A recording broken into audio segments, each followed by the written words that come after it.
Here it is, Draw My Life. I had a tough time making this because, well, I have to tell my entire life story under 20 minutes. I can barely remember what I did yesterday. So this will be a very brief summary of my life. I would love to get more in depth, but we can save that for another time. So let's get drawing. There are 7 billion people in this world, meaning there are 7 billion stories to be told. But today, I'm going to tell you one story from someone who was born in this tiny town in Massachusetts called Boston, or Boston, aka Beantown. January 1987, it was snowing and my mother and father were driving. At this time, my mother was 6 months pregnant and she asked my father what my name should be, and they both decided on Michelle. However, my mom looked over at him and asked, well, what about her Vietnamese name? He looked out the window and saw this beautiful snowflake, and he said, Tuyết băng, which means avalanche. Thanks, Dad, for naming me after something so terrifying. Hi, my name is Avalanche, and I could potentially kill you. Nice to meet you. So that's me, an avalanche. 4 months later, I was born. Year of the Rabbit. My welcome party was lovely. My mother told me that when she brought me home and placed me in my crib, my brother thought I was a toy, so he literally jumped and slammed himself on top of me. Apparently, I stopped breathing and my mother thought I died.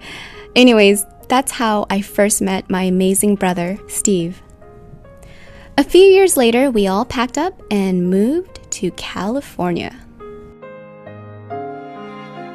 Now, if you don't know this landmark, this is the Golden Gate Bridge and it's located in San Francisco. This is where we moved.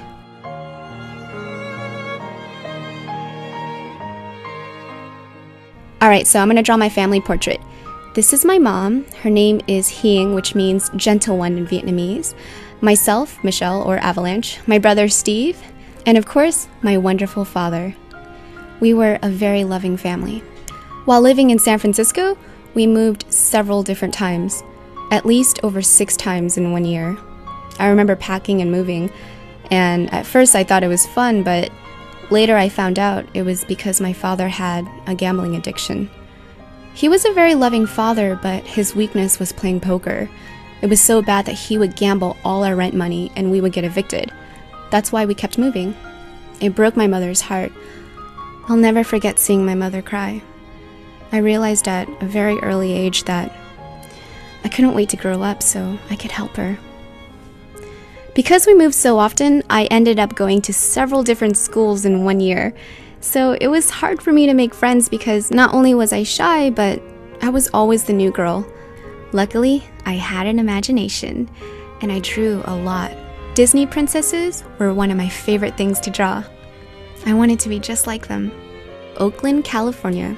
This is where I made my first friend. I finally felt like I belonged. It was a wonderful feeling, and I remember I had so much fun. You never forget the first friend you make. I will never forget her. Sadly, it didn't last long. My father told us that we had to move again, and I never saw her again. But it's okay. You guys are now my friends. So, we were on the road again. We packed all our things in a van and drove out to Florida. He said we would be moving next to Disney World and we could see Mickey. Later we found out that, well, that's Orlando, that's where Disney World is at, and we are right there, Tampa. Womp womp. Not really close to Orlando, but my first day at school was pretty hard. I never felt so different in my life. There wasn't a lot of Asian people at my school, and my classmates, they made fun of me, calling me names. Man, kids can be so cruel. But it's okay. I found something else that made me smile. It was drawing. I draw superheroes all day in class. I even created a superhero version of myself. I seriously thought that when I grew up, I would have superpowers.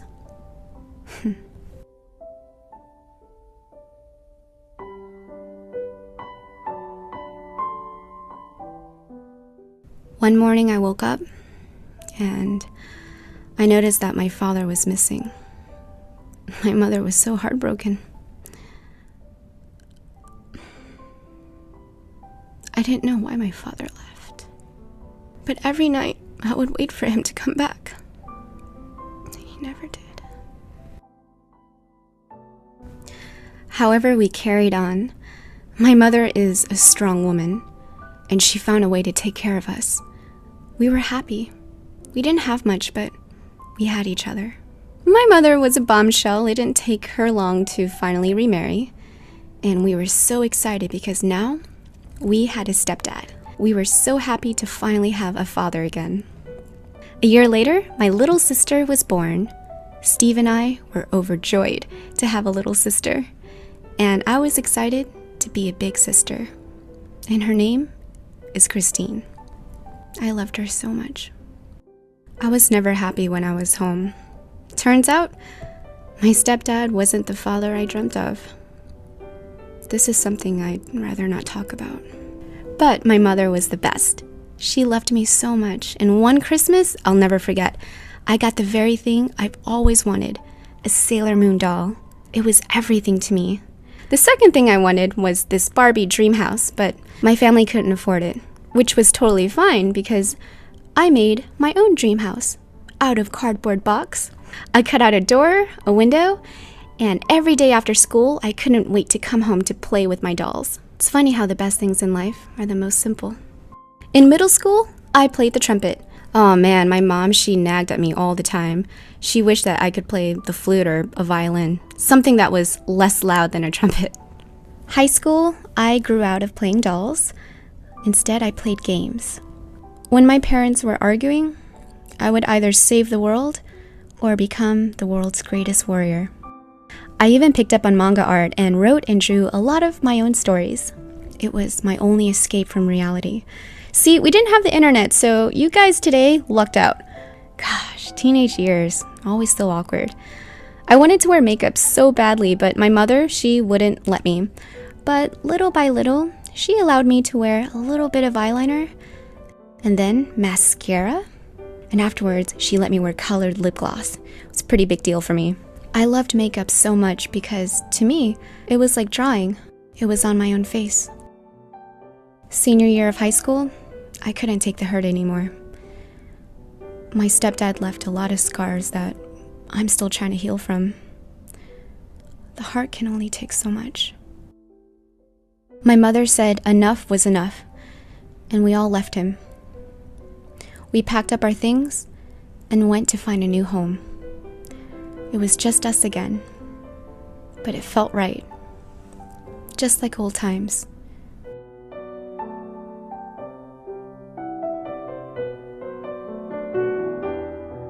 We didn't know what was going to happen, but we knew that we were going to walk together. It wasn't easy. We had to move a few times, and at one point, we could only afford to rent a bedroom from a family. We all shared a bed, and my brother would sleep on the floor. My brother and I had to work to help out my mother. It was tough, but we made it through together as a family. We were unbreakable. A miracle happened. I was able to attend college. That meant I had to move an hour away from them, and I was devastated. I cried so much because it was my first time away from home. And it also meant that I couldn't have my mom's pho as much. Man, you cried too because it is so good.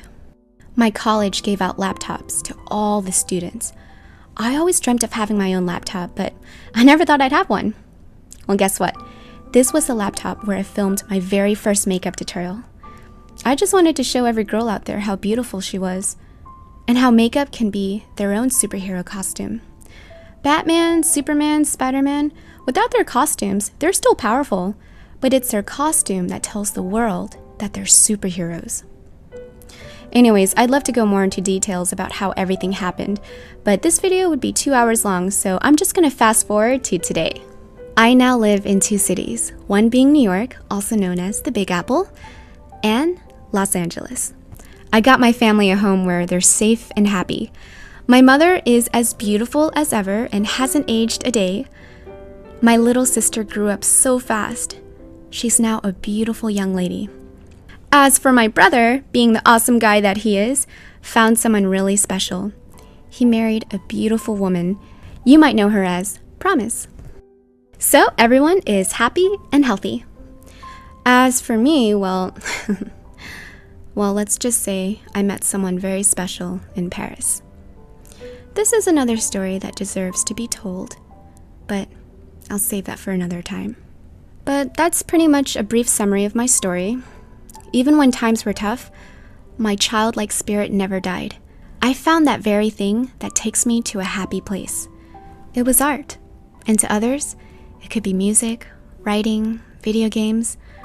Whatever it is, finding that special thing will help move you forward. Kind of like a lotus flower, finding sunlight in muddy water.